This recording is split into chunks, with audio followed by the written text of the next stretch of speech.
Ravi's International School. Trust assured for your child. A sprawling, safe and home-like campus for residential and day scholars. Call 7331 99964.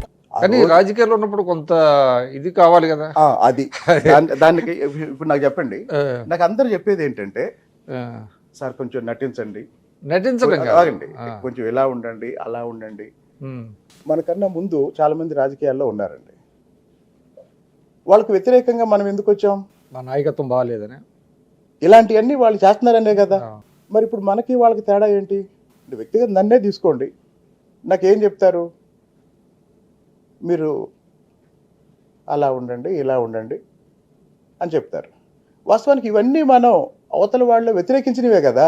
అంటే కొంత tactful గా చేయాలి. అదే ఏంటి tactful గా ఏంటి అంటే నొప్పించకుండా, మనోభావాలు దెబ్బతినకుండా. సార్, వాస్తవం మాట్లాడేటప్పుడు అది నచ్చనివాడు, దానివల్ల నష్టపోయేవాడు వ్యతిరేకిస్తాడు. ఎవడికో నచ్చలేదని నిజం మాట్లాడకుండా ఉంటే మంచిదా? సో ఒక విషయం చెప్తాను. మా నియోజకవర్గంలో మొన్న గొడవ జరిగింది.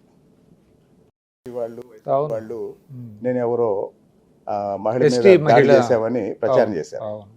మేము కొత్తగా సిమెంట్ రోడ్లు వేసాం. కొత్తగా ఒక వీధిలో సిమెంట్ రోడ్ వేసాం. వర్షాకాలం లేదా ఈ రోడ్డు వేయక ముందు మోకాళ్ళ లోతు బురద ఉండేది, అక్కడ సిమెంట్ రోడ్ వేసాం. మీరు వచ్చాక నేనే శంకుస్థాపన చేశాను. అది వివాదాస్పద స్థలం. ఇప్పుడు వివాదాస్పద స్థలంలో రోడ్ ఎందుకు వేస్తారన్నా? వివాదాస్పద సిమెంట్ రోడ్ వేసారంటే అర్థం ఏంటి? గవర్నమెంట్ సిమెంట్ రోడ్ వేసారు అంటే అర్థం ఏంటి? ఇప్పుడు మీ ఇంటి ముందు సిమెంట్ రోడ్ వేసారన్న, దాని అర్థం ఏంటి? అది మీ స్థలమా, ప్రభుత్వ స్థలమా? మీ స్థలం అయితే వేయరు కదా. ఒకవేళ మీ స్థలం అయింది అనుకోండి, మీరు ఇస్తేనే వేసి ఉంటారు కదా. సిమెంట్ రోడ్ వేసారు, సిమెంట్ రోడ్ వేస్తే ఆ రోడ్డు మీద ఎవరు నడవకూడదని ఐరన్ ఫెన్సింగ్ వేశారు. మీ ఇంటి ముందు అటువైపు ఐరన్ ఫెన్సింగ్ వేశారు. ఆ విషయం కూడా నాకు తెలియదు. అదే వీధిలో పార్టీకి సంబంధించిన ఒక మహిళ చనిపోయారు. ఆ కుటుంబాన్ని పరామర్శించడానికి నేను వెళ్ళాను. వెళ్ళినప్పుడు ఆ వీధిలో ఉన్న 10 మందికి వచ్చి ఏం చెప్పారంటే, మీరు సిమెంట్ రోడ్ వేశారు కానీ మమ్మల్ని నడవనివ్వట్లేదు అని చెప్పారు. ఎందుకు నడవనివ్వట్లేదంటే కంచేశారు అన్నారు. పదండి అంటే ఒక 4 ఏళ్ల తర్వాత పదండి అంటే చాలా దారుణం. ఏంటంటే మామూలు మనం పొలానికి ఇనుప కంచేస్తామే అలా వేశారు. అది తీశాను, నేనే తీశాను. అంటే వాళ్ళని అయితే మాట్లాడలేదా మీరు? అందరు అక్కడే ఉన్నారు. ఓకే, అది నేను తీశాను. ఆ కుటుంబం వార్డు మెంబర్ వాళ్ళు సరే, ఇప్పుడు మీరు అన్నారు అదేదో స్థల వివాదం ఉందంట కదా అని, దాన్ని కూడా వాళ్ళ అభిప్రాయం కాసేపు ఒప్పుకుందాం. 2019లో ఎన్నికల సమయంలో తిరువూరు తెలుగుదేశం అభ్యర్థి జవహర్ గారు, అప్పుడు ఆయన మంత్రి, కోవూరు నుంచి వచ్చాడు జవహర్ గారు మంత్రి, అక్కడ ప్రచారానికి వెళ్తే రాళ్ళేసి ఆయన కారు పగలగొట్టారు. మంత్రి హోదాలో ఉన్న తెలుగుదేశం పార్టీ అభ్యర్థి ఆ వీధిలో ప్రచారానికి వెళ్తే వాళ్ళు అదే కుటుంబం మంత్రి మీద రాళ్ళేసి కారు పగలగొట్టారు. ఇప్పుడు అదే కుటుంబం నేను వెళ్ళి ఆ కంచె తీసినందుకు మళ్ళీ నేను వెళ్ళి వాళ్ళ మీద దాడి చేసినట్టు. ఇంకోటి, నేను వెళ్తున్నప్పుడు నాతో 20-30 మంది ఉంటారు, పోలీసులు ఉంటారు, మీడియా వాళ్ళు ఉంటారు, అందరూ ఉంటారు, తెలుగుదేశం వాళ్ళు ఉంటారు, ఊళ్ళో ఇతర ప్రజలు కూడా ఉంటారు కదా. మరి ఇంతమంది ఉన్నప్పుడు నేను కొట్టినా, నేను తిట్టినా ఎవరో ఒకళ్ళు సాక్షులు ఉంటారు కదా. అంటే ఆ కుటుంబం గతంలో తెలుగుదేశం అభ్యర్థి మీద, మంత్రి హోదాలో ఉన్న అభ్యర్థి మీద రాళ్ళేసిన కుటుంబం ఈరోజు నేను వెళ్ళి వాళ్ళు వేసిన కంచె తీసిన తర్వాత ఊరికే ఎందుకు ఉంటారంటారు. ఇంకోటి, ఎవరినైనా కొట్టి గాయపరిస్తే ఈరోజు ఏమీ లేకుండానే ఏదో అయిందని చేస్తున్నారు కదా. గాయాలుంటే చూపించరండి. ఆమె ఆత్మహత్య చేసుకున్న యత్నం చేసింది, పురుగుల మందు తాగి అని వచ్చింది కదా వార్త. అసలు పురుగు మందు తాగి, ఇందులో మీకు ఒక విచిత్రమైన విషయం చెప్తా.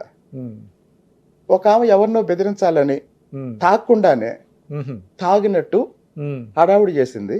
మ్మ్. హాస్పిటల్లో జాయిన్ చేశారు. మ్మ్. 4 రోజులు డ్రామా ఆడారు. హాస్పిటల్ వాళ్ళు 9 లక్షలు బిల్లు వేశారు. మ్మ్. 9 లక్షలు బిల్లు రాగానే నేనేం తాగలేదు, నాకేం ట్రీట్మెంట్ ఇవ్వలేదు, మేమేం కట్టమంటారు. మ్మ్. వాళ్ళు హాస్పిటల్కి వెళ్ళారు. వెళ్ళిన అదే తెల్లవారు ప్రభుత్వ ఆసుపత్రి నుంచి ప్రైవేట్ హాస్పిటల్కి తరలించారు మంచి వైద్యం కోసమని వచ్చింది వార్త. ఇవన్నీ డ్రామాలన్నా. ఆ. మరి ఇంకో నిజంగా ఆ. ఒక ఎమ్మెల్యే ఒక ఊర్లో బహిరంగంగా తిట్టినా కొట్టినా మ్మ్. ఎవరొక్కళ్ళు కనీసం ఒక్కళ్ళైనా చూస్తారు కదా. ఒక్కళ్ళైనా అందులో చుట్టూ ఈ అంతమంది రోజుల్లో ఉంటారు కదా. ఫోన్ల ద్వారా ఆ, తీసేసి ఇంకోటి అసలు ఒక ఎమ్మెల్యే ఇంట్లోంచి బయటికి వచ్చి, ఒక నాయకుడు మ్మ్. ఇంట్లోంచి బయటికి వచ్చి మళ్ళీ ఇంట్లోకి కానీ వెళ్ళేంత ఇన్సిడెంట్ వరకు మీద మీకు పార్టీ సమన్ చేసిందని వచ్చింది వార్త. చాలా గాలి వార్తలు సోషల్ మీడియాలో వస్తాయండి. రాలేదా? ఏం రాలేదు. చంద్రబాబు గారు పార్టీ పెద్దల్ని ఆదేశించారు కొలుగుపూడిని పిలిచి మాట్లాడమని అన్నారని మరి వార్త వచ్చింది. పిలవలేదే? పిలవలేదా? పిలితే నేను వెళ్ళాలి కదా. అచ్చా. ఇవన్నీ గాలి వార్తలు అన్న. మ్మ్. ఇంకోటి, చంద్రబాబు నాయుడు గారు ఆ ఎమ్మెల్యేని మందలించారు, చంద్రబాబు నాయుడు గారు ఈ మంత్రిని మందలించారు. ఏమీ లేకపోయినా మ్మ్. కొన్ని మీడియా సంస్థలు ఇలాంటి వార్తలు తరచుగా వేస్తున్నాయి. దీనివల్ల తెలుగుదేశం పార్టీకే చాలా నష్టం. అంటే సదరు ఆ, సంస్థలతో మీరు ఏమైనా మాట్లాడారా? ఎందుకు ఎవరితో?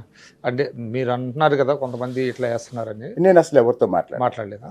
మ్మ్. నేను ఒక విషయం, నేను ఎలక్షన్కి ముందు 4 నెలలు ప్రచారం చేశాను. మ్మ్.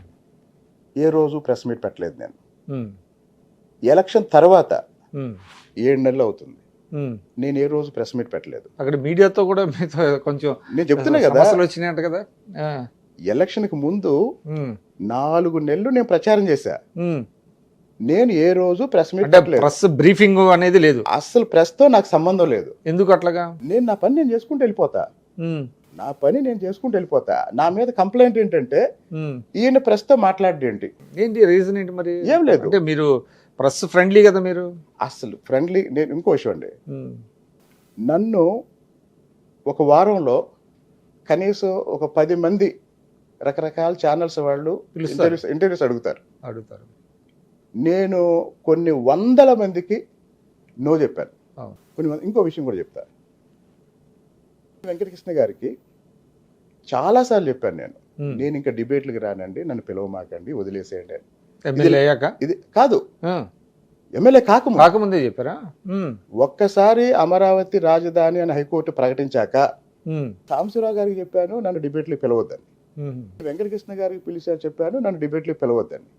అయితే అప్పుడున్న పరిస్థితుల్లో, రాష్ట్రంలో ఉన్న పరిస్థితుల్లో నాలాంటి ఒకడు మాట్లాడాల్సిన అవసరం ఉంది. మీరు మాట్లాడకపోతే కొన్ని అంశాలకు ఆల్టర్నేటివ్ లేదు, మ్మ్. మీరు మాట్లాడితేనే ఆ వెయిటేజ్ ఉంటుంది అన్నప్పుడు, అప్పుడున్న పరిస్థితులను బట్టి మ్మ్. నేను మాట్లాడేంత. ఇది నేను లైవ్లో కూడా చెప్పాను. సుమన్ టీవీలో మీ పర్సనల్ అండ్ బిజినెస్ ప్రమోషన్స్ కోసం కింది నెంబర్కి కాంటాక్ట్ చేయండి.